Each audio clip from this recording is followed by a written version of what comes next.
Zoom recording and we can get started. Okay, so for those of you who do not know, Jewell Marsh is a longtime Art of Homeownership partner and really implements the platform at a very high level. I would say comparable to Ryan. He really does a great job of implementing it in his whole process and really communicating the value very effectively to his clients.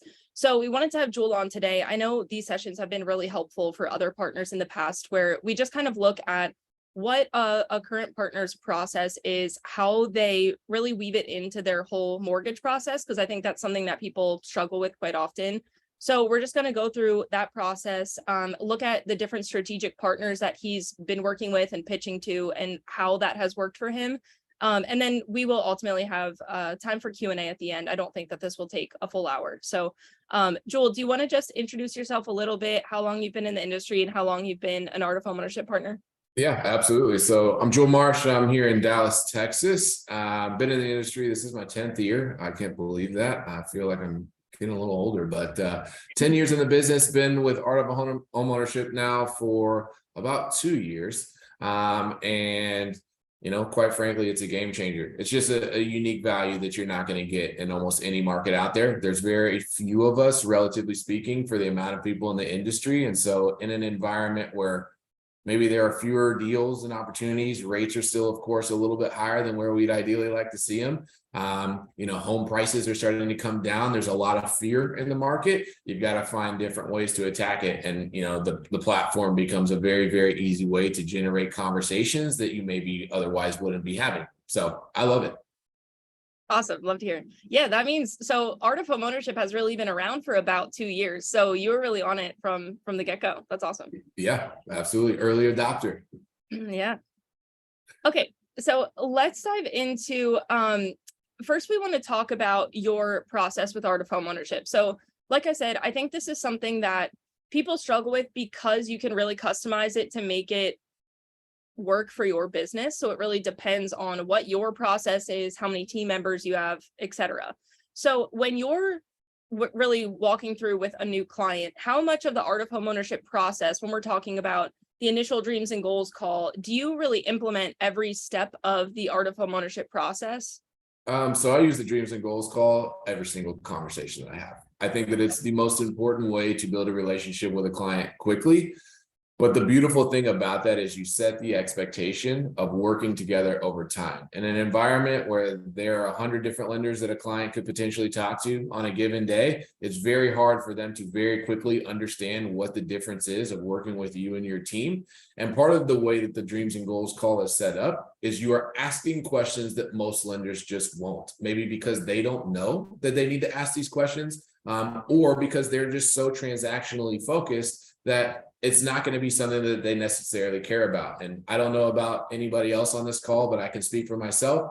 Prior to taking advantage of the Art of Homeownership, I was absolutely terrible at post-closing and what we did after we helped a client or a family with a transaction. And so the Dreams and Goals call is just a great way to set the stage for what that client can expect. That is the ultimate thing that gives people comfort is, you know, that next step is type of mentality. And when you can bridge that, not only through, you know, the 60 days of getting them approved and under contract, but also for a 30-year timeline, it's helping them understand how important having strategy and speaking with somebody that understands that is. And that's where I think it, you know, starting off in the very beginning, that is very, very important.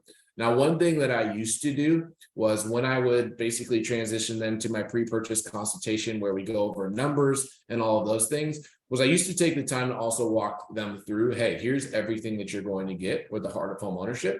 I do that still, but I do it in a much more truncated conversation now with that piece of it, simply because what I found was it could get a little bit overwhelming for clients. Yeah. You know, they're worrying about numbers, they're worrying about ultimately finding the house. All these other things are a little bit further off. And so I basically just plant the seed of, hey, here's some of the things that we're going to do over time, but we're going to get into the details of this after we've closed on the house. And then that way you'll understand what to do moving forward. So it continues to kind of pepper in what they can expect. And then aside from that, I do a contract call with every single client when we go under contract, kind of walking through a lot of things. We usually, mirror what happened in the dreams and goals conversation and make sure that the house is meeting those goals that they shared with me. And if it doesn't, we get out of that contract, right? You'd be surprised how many clients will actually step away from that, understanding that the home may not fit those goals, instead of having the alternative situation where they close on that property and 6 months down the road they're picking up the phone, calling you saying, hey, this doesn't work out, this isn't aligned with what we wanted to do. Now you're in between a little bit of a rock and a hard place. And then of course setting the expectation with Updater. I get so many people that tell me that that is the best tool ever because they forget to do so many different things in the midst of trying to move into a new house. It just takes a lot of that legwork off of them. And it's a great way not only to start to introduce the different tools that they're going to use, but because it's co-branded with our agents, it's a phenomenal marketing piece for them as well, that the agents, as you work more with particular agents, they get familiar with it. But I love when I work with a new agent and they don't know that we're going to do that. And we set it up and then the client reaches out to them. Hey, thank you so much for these tools. And like, wait a second. And they call me, what is this that you're talking about? And then I get to go into the details around Art of Homeownership with them and what we actually do for our clients. And it's something that, again, they're not experiencing with different lenders because it is such a new tool. And so I think that those are probably the main points that I'm introducing it throughout the process. And then making sure that that post-closing call happens, that is probably the most important piece of it, because not only do you get to help walk them through everything, that is super important about first payments and things along those lines, that's where you really get to get into the details around every single tool. I like to pull it up and show them live. Here's exactly what this is going to look like when you get it. Here's how you can work around it. And if you have any questions, feel free to give me a shout, but you're going to get access to all of this. I also introduced the app at that point in time because hey, we all work from our phones, right? We're all mobile. And so you're going to be able to use this on a desktop. You're going to be able to pull up your phone. And then I can help encourage them around, hey, this is why you want to use the app, because you can do X, Y, and Z, and it consolidates it all into one place. And so that's one piece that I'm getting better at is using the app now, that we have that. And so, we'll see how that goes over the course of the first few months of the year, but it's super awesome in that regard. All right, that was so much good information I want to break down. So what you do first, what you used to do in that initial dreams and goals call was really get into the specifics of Art of Homeownership and all of the different features. Now you're kind of giving them a high level, this is how we're going to help you long term. This is, we're going to give you access to tools that will help you manage your home, that kind of thing. So very high level overview of the app. And then when you're in that contract call, is that when you're giving them access to the app and showing them visually what it looks like, or when does that happen during the process? So as it stands right now, I'm doing the app thing in the post-closing call. I do connect them with Updater. Now I probably can bring that in a little bit earlier with the app because Updater is a piece of that equation. They just got a lot going on at that point in time. So typically, digging into it and a lot of different questions and what is this and what is that. I try and delay that until we've gotten the bulk of everything squared away with them. But definitely getting them set up with Updater because that is something that they need to do as they're making the transition. And then we get into everything else on the back end.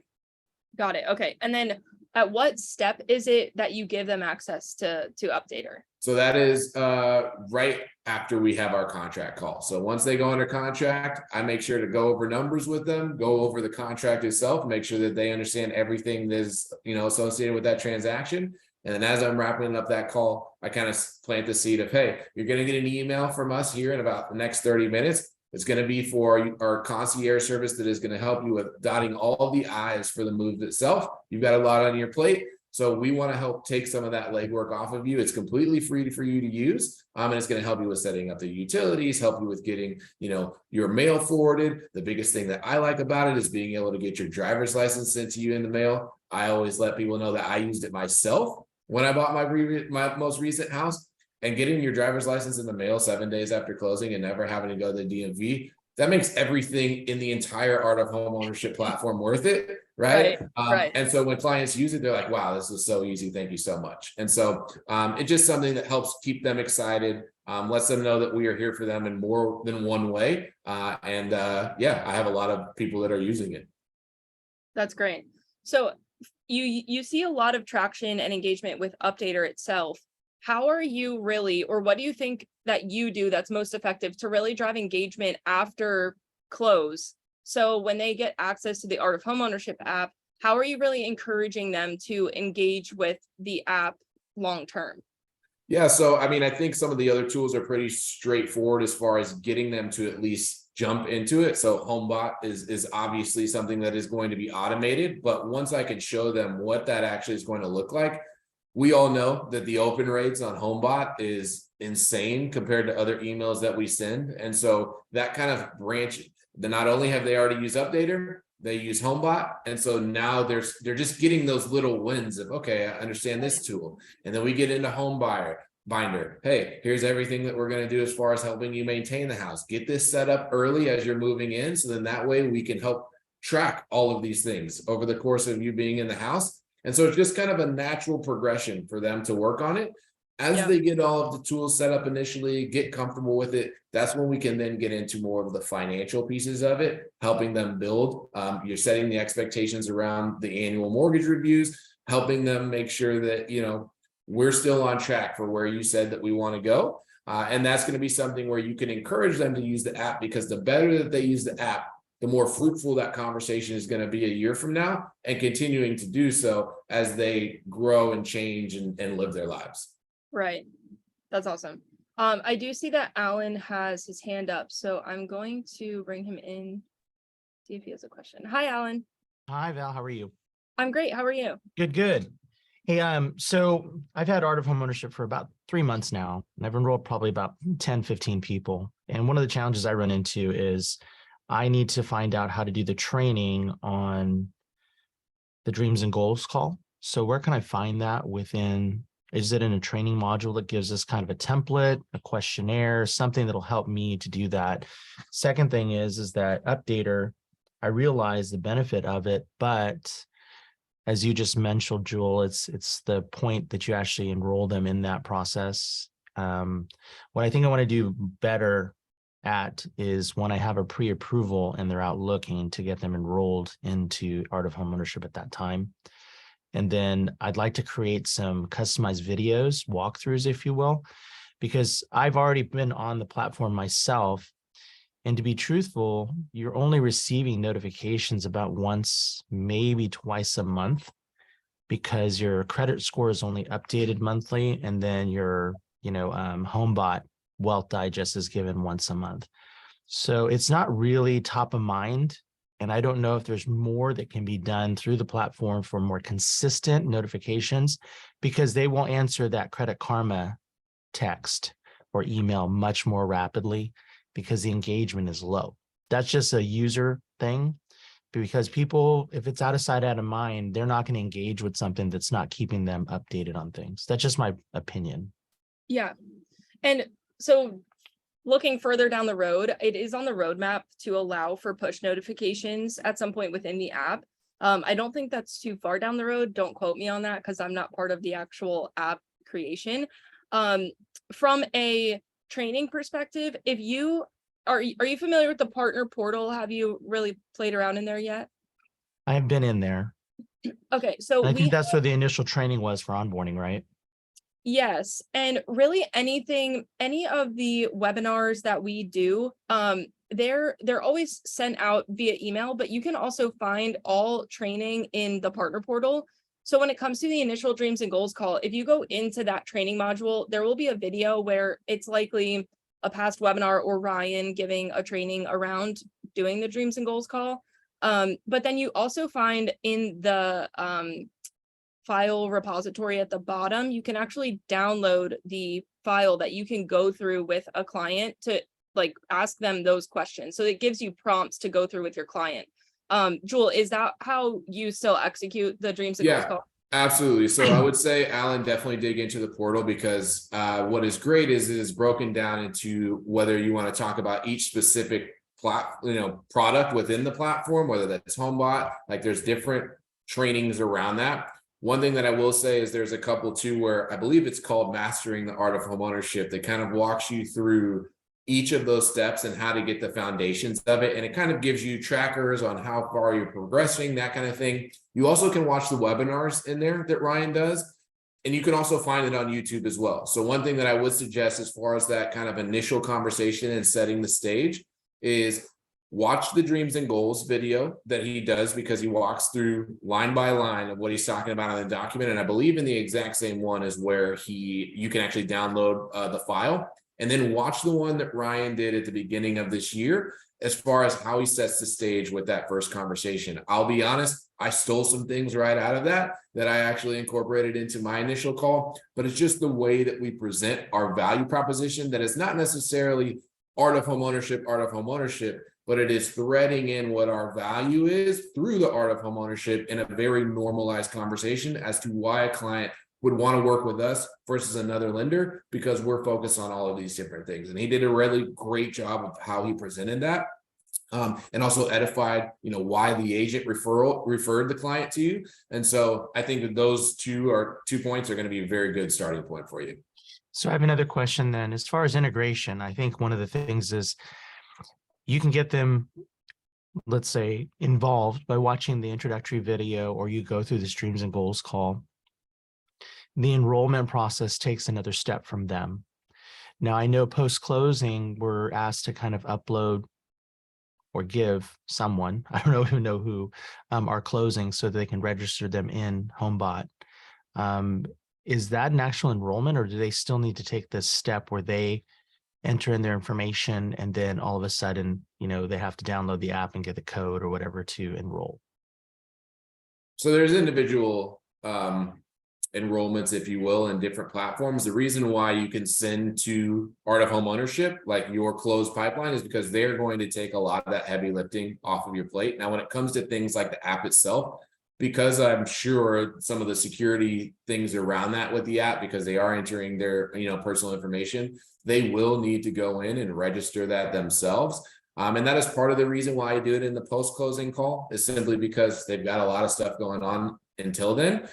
In the beginning, it is more so planting the seed for what is going to come after we close. I do the updater at time of contract call, because all you have to add in an updater, you can do that manually, is setting the stage for their name, their address, and what the new address is and their timeline to move. There's already a pre-populated email that as soon as you click it, it sends out. And then from there, everything else pretty much comes post-closing for me, just so then that way we can kind of take it in stages so that they know, okay, we've got the transaction done, we're in the house. Okay, now let's focus on everything else moving forward. And I can really dig into the details around that so that they understand everything about what they're getting, which gives them confidence to jump in and use it. A lot of times, if we're sending emails or texts even, and they don't really have the full context of why they received it or what the benefit to them jumping in, they're not going to do it. And so that's where I like to have an actual conversation with them. Usually I'll do it with a screen share on a Zoom call, so I can walk them through, hey, here's exactly what you need to do to make sure to set this up or to use that tool.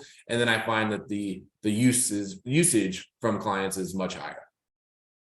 Perfect. Well, thank you so much for your help. Absolutely. Thanks, Alan. Okay. Great feedback there, Jewell. Thank you. The other question, because I think that we might have reviewed this on a Facebook Live before, but I know that this was a really good takeaway from you. So after the process, when you're doing that post-close call, how do you really drive more referrals from those clients? So you're getting not only future business from that client and their future transactions, but anyone in their network. Yeah, absolutely. So I'm a very ambitious person. I'll preface with that. But one of my goals is to try and get 4 referrals from every single past client that I have every single year in perpetuity. So the good thing is like in a traditional sense, the way that you would go about that is, hey, who do you know that's looking to buy or sell real estate that we can help, right? And people may or may not know somebody, but it puts them kind of on the spot of, well, I don't know anybody and now I feel awkward. Whereas when you walk them through the Art of Homeownership platform and the tools, the way that you can spin that in a way that actually encourages referrals is, hey, who else do you know that owns a house that would benefit from some of these tools? I'd love to reach out to them as a referral from you and give it to them as well. And so now you're creating opportunities where that may not actually be a transaction today, But over time, as they're continuing to utilize the tools and get this for free, it gives you opportunities to reach out, to connect with them, to help make sure that they're on the right path. And you will get the referrals from that. And you can just ask every single client, instead of, hey, who do you know that's looking to buy or sell? Who do you know that could actually use these tools that I can reach out and give? And so it creates a much more frictionless process of trying to get that. And then on the flip side of it, you can also use it as one of the things that I did pretty successfully last year was I went to the realtors that I was working with, and unfortunately, they also are not very great at, past client follow-up. I said, hey, all the clients that you've closed over the last couple of years, like, who would benefit from this tool? Who can we reach out to together to help provide them these services and tools? And you'd be surprised, because it does give them all of these different touch points now that are of value, that are not just a one-year check-in. Hey, how's everything going with the house? It gives them something tangible to provide to their clients. And it also, at the same time, gives you opportunities in order to speak to those clients and help them on future transactions. And so if you're a lender, that's a great way to go. If you're a realtor, it's kind of the same mentality, right? You can do that. Instead of going to a loan officer, you can go to your financial advisor. You can go to the attorneys that you know. You can go to credit repair, right? Like, these are different things that are definitely a much longer term type of kind of database building. But eventually that database is going to continue to turn. And that's the whole premise of Art of Homeownership. Is not only do we have fantastic tools that help us in the near term, but it becomes a vehicle that you can build a database that most of us just unfortunately don't have the resources or the tools or the expertise to do. Right. Yeah. And it's, no client wants to be sold or to have any of their network sold to. So when you're coming from a perspective of, is there anyone else that I could help? It's almost like they're doing them a favor, giving you their contact information. So it's like a whole different perspective. And I think, like you said, it makes it frictionless. Absolutely. So when you actually, so let's say I was a client of yours and I said, yeah, I know Wendy down the street could have access to these tools and she would really appreciate it. What is your process then with that referral to bring them in, to set the expectations, make sure they're actually engaging with the app, and just kind of introduce yourself? Yeah, absolutely. So we can do it on a warm intro where, hey, would you mind putting me in a text thread, with them, where I can reach out and introduce myself, or even an email thread. If they don't have the time, then I ask, hey, do I have permission to reach out on your behalf? And it's kind of a, hey, Sally homeowner asked me to reach out. I actually was very fortunate to just help her with closing on her new home. We provide a lot of really cool tools that are absolutely free to use that just help you with becoming the most successful homeowner possible. She had mentioned that you could actually benefit from it. And so I want to see if we can set up a time where we can hop on maybe a 15-20-minute Zoom call where I can walk you through what those tools are and provide them to you for free. If it's something that you're interested in, would you mind doing that? And so then that just puts it on the opportunity of me getting that Zoom call scheduled. So then that way I can kind of walk them through it. And, there are occasionally people that say, oh, I'm not interested in it. That's okay. We're playing a numbers game at the end of the day, right? Like, the more people that you're talking to, the more people that you get to help. And not everybody's going to be a perfect fit, but the vast majority of people are going to take it because it is free for them and it is valuable tools. There's things that they actually want. Right.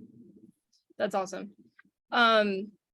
There was another question that came up. Do you see, so what would you say percentage wise you see people actually take action and say yes to a Zoom call when you offer that to a referral? Yeah, so it depends. Sometimes people want to talk on the phone first because they're a little bit wary of, right, what is this really? And so that's, it's a quick 10-minute phone call. Hey, just want to check in. Here's kind of what I'm looking to do. It's no obligation at all, but I would like to hop on a Zoom call with you so I can share my screen and walk you through exactly what these tools are. If you got some time, and at the end of that conversation, if you don't want to move forward, that's perfectly okay. No harm, no foul. It'll cost you as a handshake and a smile, right? And so I would say that 70% of people are willing to have that Zoom call, right? It is a much higher number than you would think because we have that warm referral from a friend. And then if I do get any type of pushback where somebody, maybe somebody is just very hesitant or doesn't want to have that call, sometimes I'll circle back to the original client that referred me and said, hey, would you mind just reaching out and letting them know that I'm actually not trying to sell them anything? I just want to see if we can provide it to them. And usually they can help with getting them on board. Okay, that's great. Okay, so that is really the client process that you have when going through the loan and introducing them to the tools. Now, what have you seen or where have you really focused in terms of strategic partners? So of the CPAs, financial advisors, attorneys, realtors, I mean, which ones have you really focused on and seen the most success with when in Yeah, terms of absolutely. So, I mean, realtors is the no-brainer, right? Because that's a, very normalized connection that we have in the industry. But I think outside of the lender realtor relationship, I would say financial advisors and CPAs is much easier to break through just because one, I think that there are more of them than the attorneys, right?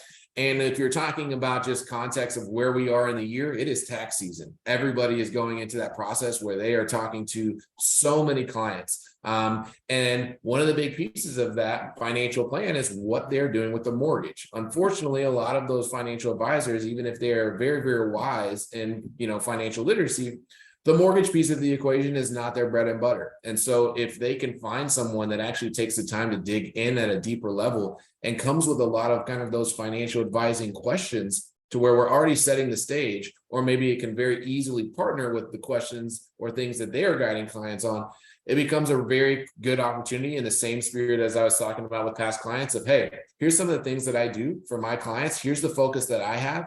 And I always make the joke with clients, if I do my job well, you're not going to be able to get rid of me for the next 30 years because we're going to continue to build on the foundation that we've set up on this purchase. It's the same mentality when we're going with financial advisors. You can explain to them a little bit about what you're looking to do. You can show them the entire platform and say, hey, this doesn't cost anything. But as you're continuing to talk to clients, if there's anybody that you find that would be a benefit of this, I would love to make sure to provide that to them. Maybe I can help them with their mortgages in the future, but at the end of the day, we'll definitely make sure that we are tailoring everything to the game plan that you are setting up with them so that they have a team that is cooperating and working together to get them to where they want to be, instead of talking to a lender that takes them one direction, a financial advisor that takes them another, a CPA that doesn't listen to either of them. And so, that becomes one of the conflicts with clients is they're getting pulled a lot of different directions instead of having kind of an ecosystem of a team that all works together for them. right. And when you are working with, so let's say financial advisors, because this has been a conversation in the past. So those relationships that you have with financial advisors, are they all you're exchanging leads with them? Or do you ever approach financial advisors? Because this is something that Danny's talked on in the past, is you're basically going to them and it's not that you're going to be, exchanging leads directly, but you're going to help their clients build more wealth, which will ultimately benefit them. Do you have any of those relationships, or is it strictly, hey, we're going to work together with these clients and make them more successful?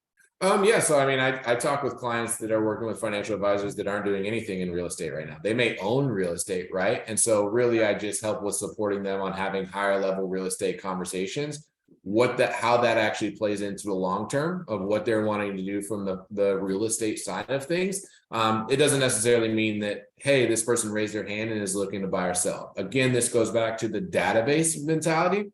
The more people that we can, get into our database over time, the more people that we're going to be able to serve, because eventually people are going to buy and sell real estate. And, if they're entering retirement age, they're thinking about how do we pass down our assets to our kids or our grandchildren. And so all of those conversations will eventually come up. The real onus comes on us to how much value do we actually add to that? Are we relying on just the automated email campaigns to try and, farm people out for opportunities? Or are we actually picking up the phone and touching them, right? Hey, just want to reach out, check in with you. How are the tools going, right? Are you liking them? Are you using them? Do I need to give a quick little refresher on how to use them? Sometimes it's, oh, you know what? I haven't actually opened this at all. Okay, well, cool. Like, let's jump in so I can show you how to do this. And it's just showing, hey, I wasn't just lip service on the front end. I actually am taking the time to reach back out and make sure that you find these as a benefit. You're finding them helpful. You're using them. And that is like the best top of mind, because again, I'm not reaching out. Who do you know that's looking to buy or sell? Hey, are you using the tools? You find it helpful? And it gives me another opportunity to ask, do you know anybody else that could use these as well? Right. So you're constantly just building that database. Right. And I really should have asked this at the beginning, but do you have a team working under you, or are you primarily doing all of this on your own? So I have started with the team building. I was doing this on my own at first, and it just is not scalable to a certain extent. You can only do so many calls in a day, and so one of the things my assistant, my LOA, is helping me with some of this, but I'm actually in the process of working on bringing in someone that is essentially like a client experience manager, and they are going to help me with a lot of the post-closing stuff of just making sure that we are touching on that. Now, for one-to-one conversations where it's helpful for me to check in with a client, like that's going to be me. But we do want to make sure that people are utilizing the services, making sure that, you know, they're finding it helpful. And so that is going to be a piece here in Q1 that I add in that will help with some of that stuff. Sweet. That's awesome. Absolutely. So moving into to 2023, do you have a specific focus with Art of Homeownership where you're saying, I want to grow my network of financial advisors, or I want to generate more referrals for my clients? Like, do you have a specific focus this year? Yeah, I would say definitely the what we call a circle prospecting. So all of those different types of, you know, connections that basically thread within the financial ecosystem. So we already talked about financial advisors. We talked about trust attorneys, estate planners, right? As you continue to build that network, it helps because they are talking to tens, hundreds of clients in a given year, you know, potentially thousands if you're talking to the right people. So that is one focus for me, and really getting the most out of that. One of the things that was a challenge for me transparently was I was great at creating that connection on the front end, having some momentum in the beginning, but then sometimes it would fizzle out because we just didn't stay on top of it as a partnership. And so it kind of just sometimes would get quiet. Of course, we'd help the clients, but as far as creating more and more opportunities to help more families, that was a challenge. So that's a focal point for me. The other thing that I'm going to focus on as well is trying to go the corporate route, you know, from the businesses, because being able to offer this as an employer to your employees is ridiculously valuable. And so it again becomes kind of one of those like, why wouldn't I do this? A lot of people are like, this sounds too good to be true. Like, I don't understand. And it's like, hey, look, I'm here to try and help more people become successful homeowners. This is a challenge in America. Financial literacy is likely the biggest problem that we have. It bleeds into so many different things that we experience as Americans. And so if we can shore this up with something that somebody wants, which is a house, the place that they live, that they're happier, not only do they work better for their companies, but they're better financially situated there. And that's really the impact. But at the same time, I am very transparent in the sense of, and I would love to help them when they're ready to buy or sell real estate, right? I would hope that at the end of the day, that is an opportunity for us to help your employees, and that's how we're going to build. So that is a huge focal point for me, because that doesn't need to be, I know Ryan is the man, it doesn't need to be Facebook, right? Like it doesn't need to be that large. It can be much smaller. Mom and pop has 10, 12 employees, 20 employees. I mean, there's probably hundreds of them within an arm's throw of everyone, no matter where you are in the country. And so it gives you a different opportunity for prospecting. And it's a long-term game, right? I think a lot of times in this industry, everybody gets commission breath, which is understandable, right? Like you want to try and get the deal today. And there's not to say that that's a bad thing. But if you play the longer term game and you are just focused on getting as many people in and helping as many people with that, without the need to ask for a deal, what you'll find is you actually probably get more business because you're coming from a servant's heart, instead of trying to drive them into, hey, let's do a transaction today. And everybody moves, you know, right? So whether that's people that are renting and moving every single year, people that own a house, and maybe that's every 5-7 years, but it's happening. And so you just want to be in a position where when that time comes, you're the person that they think of. Right. And really the low hanging fruit with that is just like you're asking, is there anyone that is in your network that I could help and offer these tools to? It's really the same type of in with their employment. So, you know, is there anyone at your company that I could speak to about offering this to all of your employees? And that's exactly how Ryan landed Facebook. So it's just that, again, low hanging fruit where you're just asking to help people and you're much more likely to get that opportunity. Yeah, and it's one thing that you can look at. I mean, we get to see exactly what our clients do, what companies they work for. We can ask the very clients that we're helping with it originally, like, hey, do you think that this would be something that maybe your company would be interested in me talking to them about? You could go and you could do a class or a seminar talking about it, right? Set the stage. You could talk to HR departments, that kind of thing. Like, you have access. It's just a matter of how strategic you want to be there and how maybe you can leverage relationships that you already have. But we have ample opportunities. It's just in a matter of what niche do you want to go down. Yeah, exactly. Do you put, in terms of marketing, do you really tie Art of Homeownership into a lot of your marketing strategy, or is that something that you're just having conversations with clients about? That is just a conversation at this point in time, and it's actually something that I want to start marketing. I'll be honest. The reason why I haven't done it to this point is because it is kind of a special flair, right? Like, it's something that a lot of people don't understand is out there. And so it's a very different, unique value proposition when you're talking to people.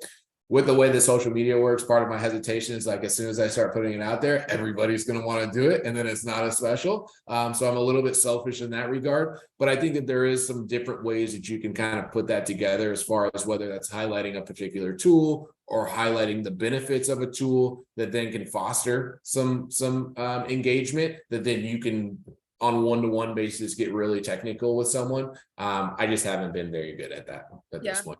Yeah.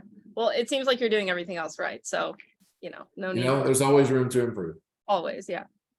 I do see that we have a few questions. We are going to open it up to questions here in just a minute. So if you have any questions, feel free to put them in the Q&A or raise your hand, and then we'll get to them. So someone asked, is this something each individual loan officer will need to set up, or would this be branch account for all LOs to use? So ultimately, it would be each individual loan officer, only because when that's coming back to you, it's all branded to the loan officer. So if they want to get in contact with someone, unless you're really organized on the branch level, where you could have that filtering to each individual loan officer when it comes in, or having a consolidated email account and then just disperse them from there. But ultimately, it's going to be branded to you, all of your contact information, your photo. So you would want that for each individual loan officer, ultimately, like I said, unless you're really organized on the branch level. Is there a cost to help the referral partners set up their prospects? And is there a cost per referral lead you set up before you close their transaction? I think I understand this. So you can put as many people as you want on Art of Homeownership. So like Jewell was saying, you went to, what was it, one of your realtors, just to say, hey, if you're not following up these clients, let me give them access to this app. There's no fee associated with that. So you can add as many people as you want to the app. That's really the benefit of it, and why we tell people to be as abundant as possible with it, because there's no downside to adding, all of your friends and your family and your network and your, coworkers, but they're probably already have access to it. So no, there is no fee, if I'm understanding that correctly. There's no fee associated. And the only thing that I'll say there is the only tool that could end up being a cost, and this is just as a lender for my realtors, is with HomeBot specifically. If you want HomeBot to be co-branded, I believe it's $25 a month for them to use that. And I think there's maybe some tiers depending on how many clients you have working with them, but everything else is free. But if they want that co-branded HomeBot, then it's $25 a month. Yeah. Okay, so we will go ahead and open it up to questions. Jewell, if you could give anyone a piece of actionable advice. So if they feel like they're not using Art of Homeownership at the highest level, they're not talking about it with their referral partners as effectively as they could, what is one thing that you would recommend that anyone do? So we talk about this with Alan, but I would seriously dig into the trainings. There's so much in there, y'all. I mean, you could search bar and it will tell you anything that you want, whether that's a tool specifically, a particular conversation. There's the videos, there's the resources. Like, use that as a starting point to get confidence, because typically what I found, at least when I started, the reason why I wasn't telling everybody about it was I wasn't super confident on how it worked and where I could thread it in. And once I got that confidence, it became so easy for me to do it. And then I would say, if you are in your initial conversations, not getting to a little bit deeper with the clients, if it's very surface level, if they give you a call, Ryan makes this joke, but it's true. If you're calling a client, talking to them for 5 minutes and then saying, hey, go online and fill out this application, and then you're spitting out a pre-qual or pre-approval letter to them, there's no value in what you did there. They can go to any company, the Rockets of the world, and push a button and get a mortgage.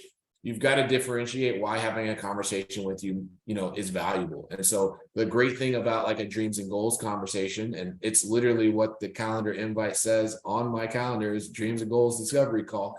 And in the description, it breaks down exactly what we're going to go over. It just helps them with understanding they're not thinking about everything as it pertains to buying a house, right? And they are the questions are nothing complicated, right? Like, it's just helping them discover things that maybe they've thought about internally, but never have externally, expressed it. And that goes into things like, hey, one of the things I always say is, would you rather get focused on finding out what the maximum is that you can qualify for and working back from that? Or is it, hey, Jewell, this is what we want to pay in a monthly payment. Where does that put us on price points? And I let them choose, right? And now I know how to guide them based off of that. And I thread that through everything else that is included in that call, just to make sure that when they are going out there and making offers, when they send me an address and we run numbers and it's above what that monthly budget was, I get to have a conversation. Hey, I know we had talked about originally, this is kind of where you wanted to, keep your payments. This payment is actually $400 more a month. Now, I know you said you could stretch a little bit for the right house, but is this actually something that you think you'll be comfortable with in the event that a life situation happens? Because the last thing I want you to do is feel like you're working to pay a mortgage, and I'd much rather have that conversation right now. By helping have their back in that regard, it is a completely different situation, because I'm helping clients right now that bought a house at the beginning of last year, didn't understand where the payments were, taxes adjusted, and now all of a sudden they have to move somewhere else. And I wish that the loan officer had taken 10 minutes to just dig into that a little bit more so that they could have protected them. That is a huge value of why an Art of Homeownership partner is somebody different in the industry. It's because we just take the time to dig a little bit deeper. And so if we're not doing that right now, that would be a great first place to start. I love that. Those are great parting words. And I don't see any questions that come through. This has been so much value, Jewell. What we're going to do is we will map out, because we kind of do this for every partner that we feature. We map out their process and kind of the different steps of the loan process and when they introduce everything. So we will also do that for this session with Jewell, so you can see his process and where he implements Art of Homeownership. As always, if you have questions, feel free to reach out to support at Art of Homeownership. We'll send out a full recap and recording this coming Friday of this session. But Jewell, we can't thank you enough. This was so valuable and so helpful. So my pleasure. Thanks for having me. All right. We will see you all in 2 weeks. Thanks for jumping on. All right, everybody.